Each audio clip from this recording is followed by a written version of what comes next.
बांधकामाविषयी आज तुमच्याशी बोलणार आहे. तुमच्या सर्वांच्या भरपूर अशा कमेंट्स तेव्हा आपण लोकांना पण सांगून करायला पण घेऊ.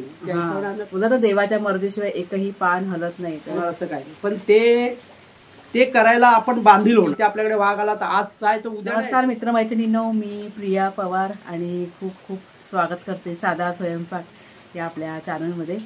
तर बांधकामाविषयी आज तुमच्याशी बोलणार आहे. तुमच्या सर्वांच्या भरपूर अशा कमेंट्स की ताई आम्हाला बांधकाम दाखवा, काय करताय म्हणजे खूप खूप कमेंट आल्या. आणि त्यावेळेस फारसं असं काही सांगितलं नाही आम्ही लोकांनी. म्हणजे ते पण तुम्हाला मी मागच्या व्हिडिओमध्ये सांगितलेलं आहे. म्हणजे एकदम असं पूर्ण कारण नाही सांगितलं, फक्त असं काय त्याला म्हणतात थोडंसं फक्त अंदाज दिला की आम्ही का नाही सांगत आहे असं. ज्यांना समजलं त्यांना समजलं, म्हणजे ज्यांना नाही समजलं त्यांच्या पुन्हा पुन्हा कमेंट येतात. आणि आता काय झालं की बघा, आपला म्हणजे काय सांगितलं होतं की बेस उभा राहू दे, म्हणजेच पाया उभा. भरणी झालेली आता काय भरणी कुठे झाली, भरणी करायची बाकी आहे, पाया झाला उभा. म्हणजे कुणाला जेव्हा म्हणाले की पाया उभा राहिला ना की मग आपण दाखवूया सगळ्यांना, व्यवस्थित सगळं दाखवूया, पण सांगूया पण सगळं. अजून भरणी टाकली व्यवस्थित सगळं छान होईल, मग त्याला वरती जमीन होईल.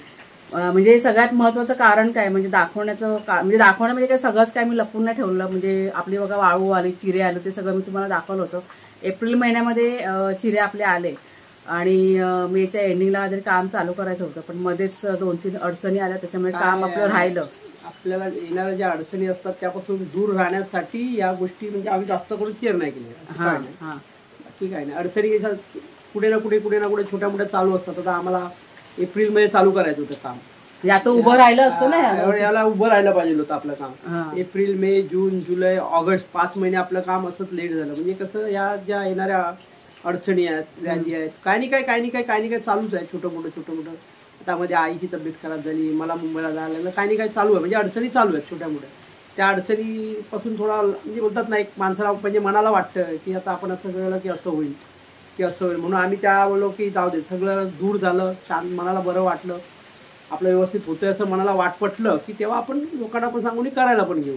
आम्ही आता करायला पण घेऊ. 5 महिने लेट झाले आणि भरपूर असं काय नाही. म्हणजे जेव्हा पण आम्ही सुरुवात करायला बघायचो ना, काही ना काही मध्ये म्हणजे व्हायचं. म्हणजे कुठेतरी बोलतो तर देव आपल्याला सांगतो की थांबा, आता काही करू नका.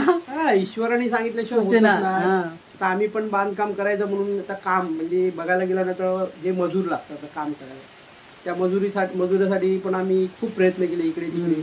एका दोघांनी आपल्याला येतो म्हणून सांगून ते बोलतात ना, आले नाही, थोडा पण घातला. आयत्या वेळेला म्हणजे तुम्ही सगळं सामान घेऊन या, हे घेऊन या, असं करा तसं करा. आणि आयत्या वेळेला नाही पण म्हटलं. म्हणजे ते कसं म्हणून त्या गोष्टी असतात, आपल्याला जपावं लागतं थोडं. काही कारणाने त्यांना काय प्रॉब्लेम होत असेल, आपल्याकडे येईल ते काय असतं. त्याच्यामुळे आम्ही आपल्याला एक बोलतात ना, मनाचं समाधान आणि समूज वाटलं, मनाला पटतंय की आता आपल्याला करायला पाहिजे, तेव्हा आम्ही आता बोलतोय, बाकी असं काय.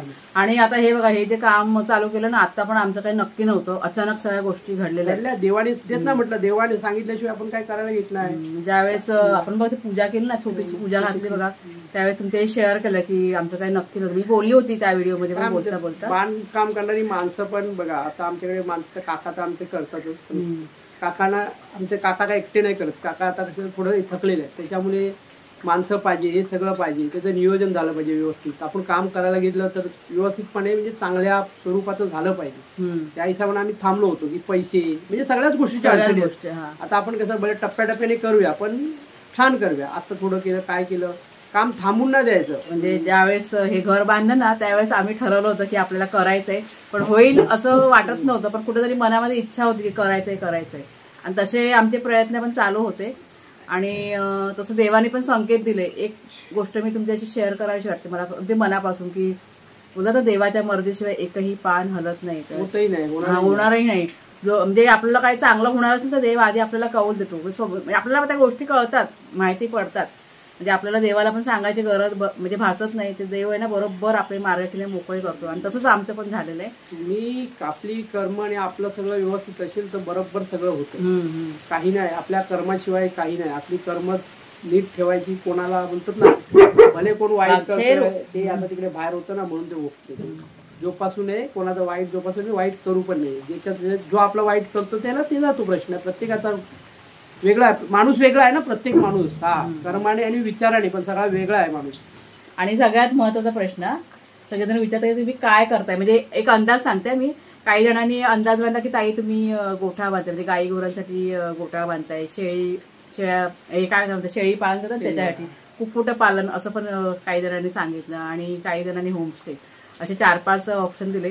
तर सगळ्यात महत्वाचं मी एक 2-3 गोष्टी तुमच्याशी बोलते. म्हणजे शेळी पालन, गुरं वगैरे आहेत ना, त्याचं नाही इथे होऊ शकत. नाही होऊ शकतं, सगळं होणार नाही असं नाही. नाही पण इथे आपण राहतो कुठे जंगलामध्ये राहतो आपण, होऊ शकतं पण ते नाही होणार असं काही नाही. ते सगळं आता इथे बेस बांधून बंद केलं व्यवस्थित होणार, नाही होणार असं काही नाही. पण ते करायला आपण बांधील होणार. आता आम्ही ह्या 2 कुत्रे म्हणजे आपल्याकडे 2 वाघेरी शेरू आहे, त्यांना आपण कसे बांधील आहोत, त्यांच्यामुळे आपल्याला कुठे जाता येत नाही. आता उद्या समजा अजून जर असं हे सगळं आपण वाढवलं कोंबड्या किंवा काही, तर त्यांना बघणं, त्यांचं साफसफाई किंवा त्यांचं हे देखरेख करणं, या सगळ्या मोठ्या बेसमध्ये आपण अजून गेलेलो नाही आणि आपण हे केलेलं नाही आणि जमणार पण आपल्याला जे पटतं आणि जे जमतं तेच करावं असं माझं तरी मत आहे.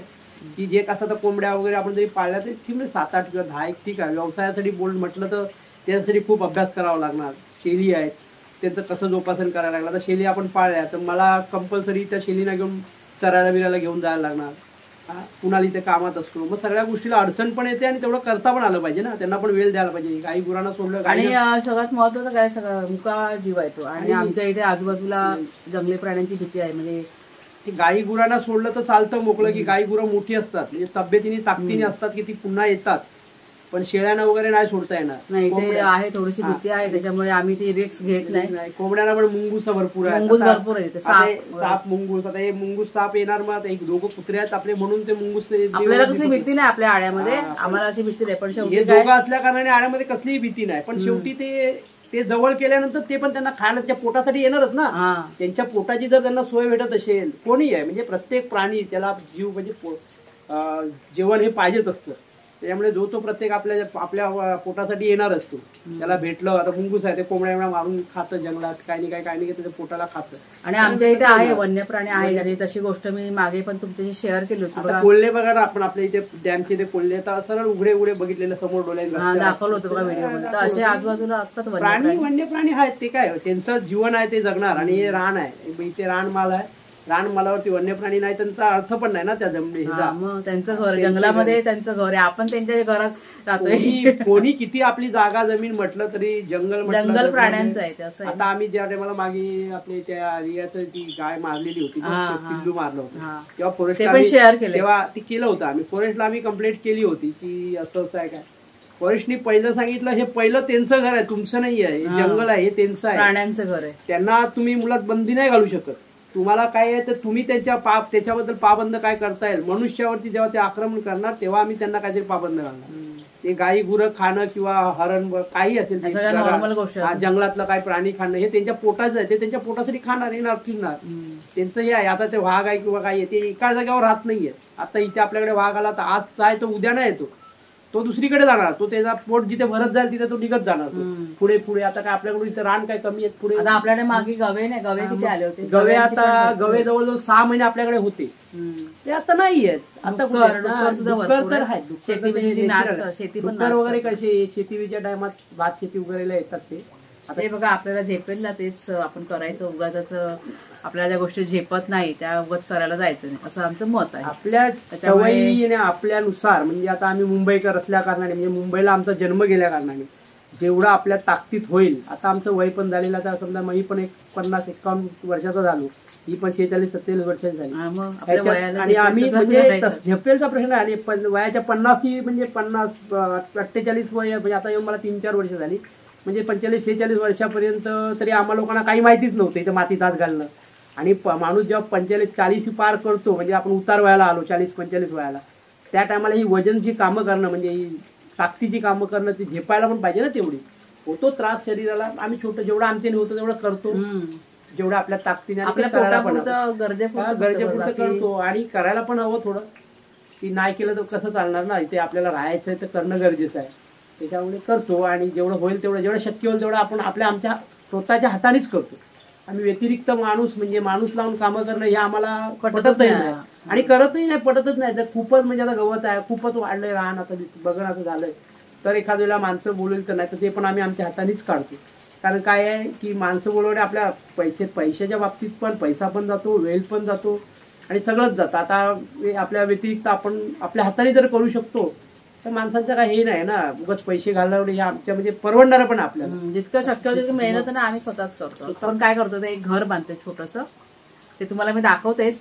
आणि आता दाखवल्यानंतर म्हणजे तुमच्याकडे पण काही काय त्याला म्हणतात सजेशन सल्ले असतील ना, म्हणजे अशा प्रकारे करा किंवा तशा प्रकारे करा म्हणून फक्त बेस आम्ही फक्त उभा केलेला आहे.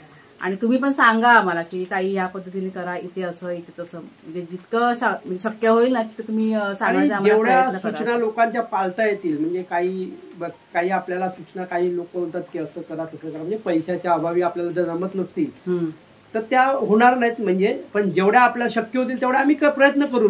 लोकांनी सुचवलेले जे आपल्या ताकदीत आहेत तेवढे करून घेऊ. आमच्या बजेटमध्ये जेवढं असेल तेवढं करू, तेवढं त्या पद्धतीने करू. असं इतकंच सांगतं की हे आम्ही जे बांधतोय ना हे तुमच्यासाठी बांधतोय. आता ही थोडीशी तुम्हाला मी हिंग देते, तुम्ही आता काय ते समजा.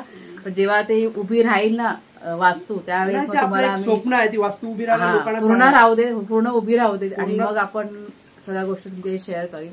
चला आता जाऊया आपण बाहेर. तुम्हाला मी दाखवते किती आपलं बांधकाम झालंय आणि कसं झालंय ते. आणि अजून पण तुम्हाला काही गोष्टी शक्य होतील म्हणजे बघितल्यानंतर आम्हाला जरूर सांगा तुम्ही. आणि असं खूप आनंद होतोय तुम्हाला दाखवताना, मला असं खूप आनंद होतोय. म्हणजे गेले कित्येक दिवस झाले दाखवायचं मनामध्ये इच्छा, पण बघा ते पूर्ण होत नव्हतं त्याच्यामुळे राहिलं होतं. हा चला आता इतका पाऊस पडत होता ना, पण मला वाटतं तुमच्याशी शेअर करायचं म्हणून पाऊस पण थोडा वेळ थांबलेला आहे. हा ना, तर भरपूर पाऊस पडतोय. तर हा बघा आपला हा बेस तयार झालेला आहे. ह्याला काय म्हणतात पाया ना, पाया बघा असं तयार केलेला आहे. त्यात अजून भरणी वगैरे करायची बाकी आहे. तर ही बघा हां हे असं बेस उभा केलेलं आहे. आता अगदीच काय सगळं मी तुमच्यापासून लपवलेलं नाही आहे, थोडं थोडं तुम्हाला दिसलं असेल व्हिडिओमध्ये. मला अजिबात माझ्या मनामध्ये इच्छा नव्हती की काही लपवायचं वगैरे असं. मी पुन्हा एकदा तुम्हाला सांगते. ह्या साईडने तुम्हाला दाखवते बघा. तर असा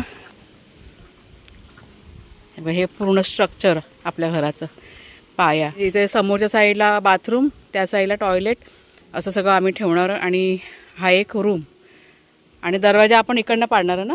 दरवाजा ह्या साईडने करायचा विचार केला आहे. आता कुणालचे बाबा उभे आहेत ना तिथे, इथे एक खिडकी, ह्या साईडला इथे खिडकी ठेवायची एक, ह्या दिवाळाला त्या साईडला एक खिडकी आणि तिकडे त्या एक हां. तर अशा पद्धतीने बघा हे बांधकाम आपलं झालेलं आहे. आता मेन मुख्य काम कुठलं आपलं राहिलं आहे, भरणी करायचं. एकदा का भरणी झाली का मग बाकीचं जे पुढचं काम आहे ना ते पटापट होऊन जाईल. पण मेन एक गोष्ट बघा आता तुमच्याशी मी शेअर करते. म्हणजे कुणालच्या बाबांचं असं मत आहे की हा जो हॉल आहे ना, म्हणजे हा जो रूम आपण पाडणार ना त्याचे 2 भाग करूया. म्हणजे मध्ये एक दिवाळ घालून असे 2 रूम आपल्याला करता येतील. पण माझं मत आहे की सिंगलच राहू दे असं. हां मग ते कसं आता स्ट्रक्चर उभं राहील तो तेव्हाच माहिती पडेल, असं माहिती नाही पडणार. किती बाय कितीचं आहे? 14.5 बाय 17.5 आहे.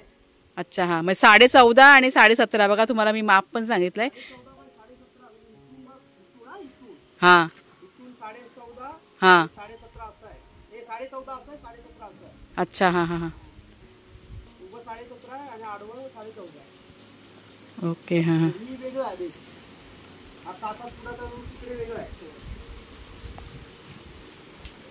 तर जरा सगळ्यांना सुचवा आम्हाला काय करूया मध्ये. म्हणजे दिवाळ घालून मध्ये 2 रूम करायचे का, म्हणजे एक बेडरूम वेगळा आणि हॉल वेगळं असं करायचं का, असं जरा सांगा आम्हाला. खूप असं मला बरं वाटतं आज आणि असं मनाला समाधान पण मिळतं आहे. म्हणजे तुमच्याशी बघा ह्या त्या गोष्टी शेअर करते ना, खूप असा आनंद होतो मला या गोष्टीचा. म्हणजे गेले कित्येक दिवस झाले करायचं होतं पण हे बांधकाम कसं चालू होतं ना त्याच्यामुळे सगळं राहिलं होतं. आता भरणी करायचं काम आहे ना ते मला वाटतं आता 1-2 दिवसामध्ये म्हणजे आता फोन करते कुणालचे बाबा आणि मग ते भरणी कधी येईल त्याच्यावरती सगळं अवलंबून आहे.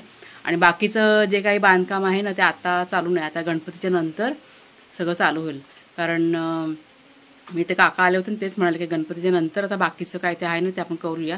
आणि भरणी वगैरे आहे ते आता तुम्ही फक्त करून घ्या, कसं काय ते सगळं त्यांच्याशी आता बोलूनच पुढच्या गोष्टी आता आम्ही की नाही ठरवणार आहोत. ह्या सगळ्या गोष्टी आहेत. असं म्हणजे टप्प्याटप्प्याने सगळं काम की नाही आपलं आता पूर्ण होईल, हळूहळू होईल. मला वाटतं अंदाजे 3 ते 4 महिने तरी जातील हे सगळं व्हायला. कारण आता म्हणजे आता हेच घर बांधताना आम्ही काहीतरी एप्रिलमध्ये सुरुवात केली होती आणि जुलैमध्ये काम कंप्लीट झालं होतं. म्हणजे 4 महिने गेले हे घर बांधताना. ह्या घराचं काम पण सलग चालू होतं तरी पण इतका टाईम गेला. आता बघू आता कसं होतंय. आणि पाऊस पण आहे ना, पावसाचा अंदाज घेऊन बाकीच्या गोष्टी सगळ्या पुढच्या की नाही होणार असं सगळं आहे. तर कसा वाटला आजचा व्हिडिओ आणि कसं वाटलं आपलं बांधकाम ते जरूर सांगा सगळ्यांनी मला कमेंट करून. आणि अजून तुमच्याकडे काही सूचना असतील किंवा अजून काही सल्ले असतील किंवा एखादं तुम्हाला काही सुचवायचं असेल की प्रिया या पद्धतीने करा म्हणून स्ट्रक्चर बघितल्यानंतर, तर नक्की सगळ्यांनी सांगा. ज्या गोष्टी शक्य होतील त्या नक्कीच आम्ही करण्याचा की नाही प्रयत्न करू असं. तर चला मग ताईंनो, आता आजचा हा जो व्हिडिओ आहे तो आता इथेच थांबवते. कसा वाटला जरूर सांगा. आवडला असेल जरूर लाईक करा, शेअर करा आणि हाईप करा. पुढच्या व्हिडिओमध्ये भेटूया आपण. तोपर्यंत खूप खूप धन्यवाद.